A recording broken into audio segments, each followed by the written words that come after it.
Hey guys, what's going on? It's Wes here from psychrocklive, and I'm coming to you from PA on a pretty crappy rainy day. So I thought, I got a little bit of extra time. Let's record a video and say hello to everybody and see what's been up. It's been a little while since I uploaded, not too crazy long. Hasn't been a major hiatus this time, but it's been a fair amount of time. So I just want to show you what I got recently.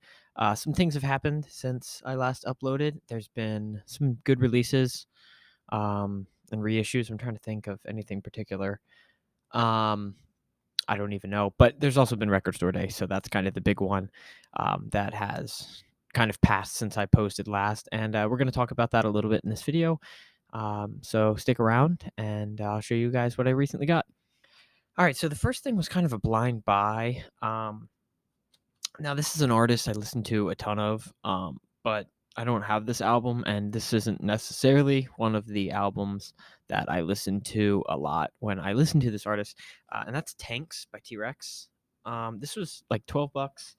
It has a corner cut, but the record's really, really clean, and I just don't see, you know, T-Rex out there that much. I have a copy of Electric Warrior. I'm sure everybody watching this video does, but I never really see the slider out there, and I never really see Tanks either. So I said, "What the hell? I'll buy it," and it's pretty good. It's kind of a weird mix of acoustic stuff and live stuff, or not live stuff, acoustic and electric stuff.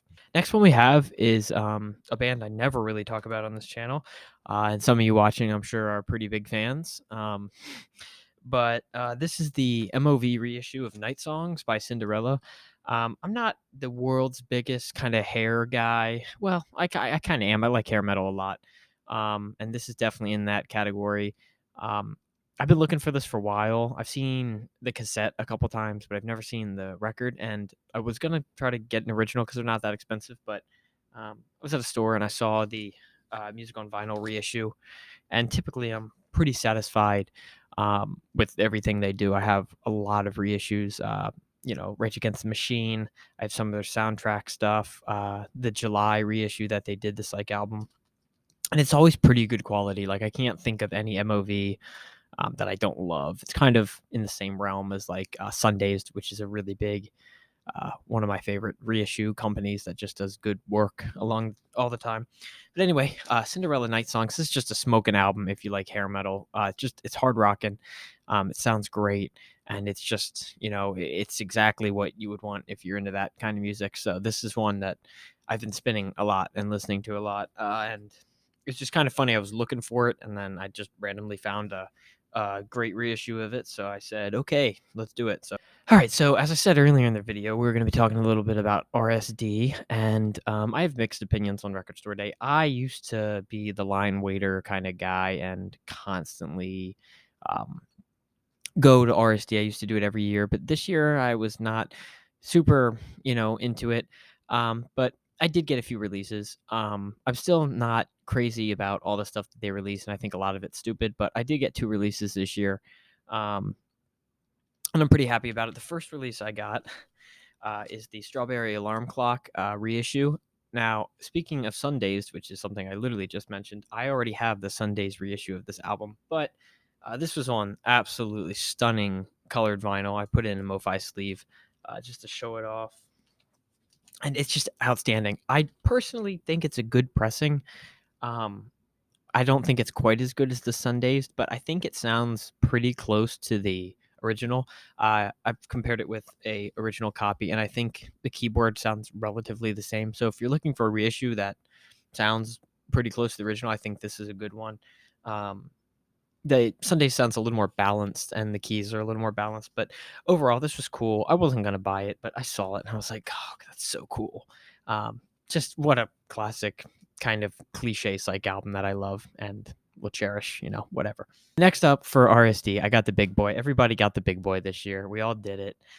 It's all over the VC, and that is the Van Halen right here, right now, live. I've been wanting this for so long. I grew up listening to this album. My parents had it on CD and would always play it in the car, and I somehow inherited their copy of the CD that's beat to hell.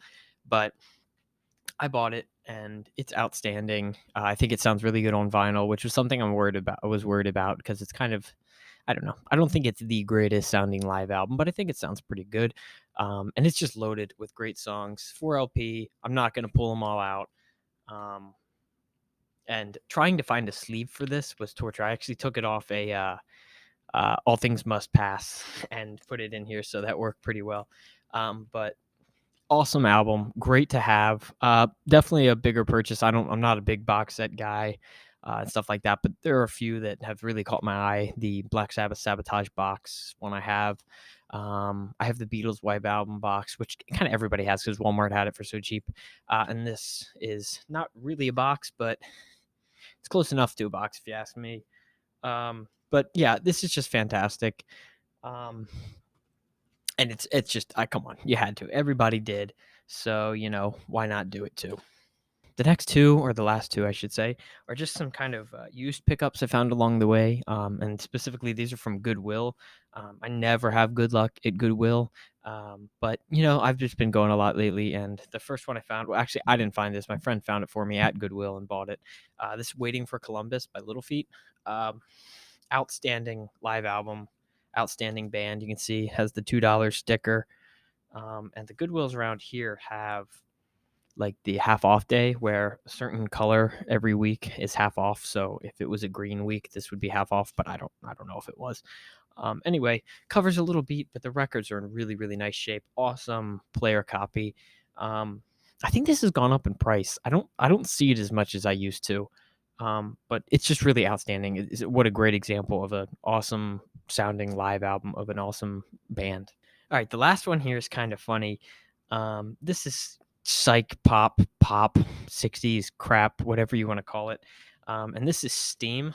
Now this is just a hell of a interesting what an interesting cover. They made, a couple big songs, the Na Na Hey Hey song, whatever. Um I bought it just because I thought it was cool and I don't really see it. And when I found it, I was like, I might not buy it. What kind of condition is it in? But it actually is a white label promo. So I said, what the hell? I'll buy it. It's $2. I just thought that was kind of an interesting find. I wonder how this white label promo of Steam ended up, you know, small town PA Goodwill, but it did. And it's pretty funny. So I just thought I'd show that one off. Anyway, guys, that's all I have today. That's just some of the stuff I got recently and some of the stuff that's been spinning on my turntable. Go ahead and put in the comments what's been spinning on yours. I'd love to hear about it and keep collecting, guys. I want to make some more videos. So if there's anything you want to see, like any topic videos, go ahead and leave it in the comments. I should be able to get them made and uploaded. Anyway, guys, have a great day, and I will see you next time.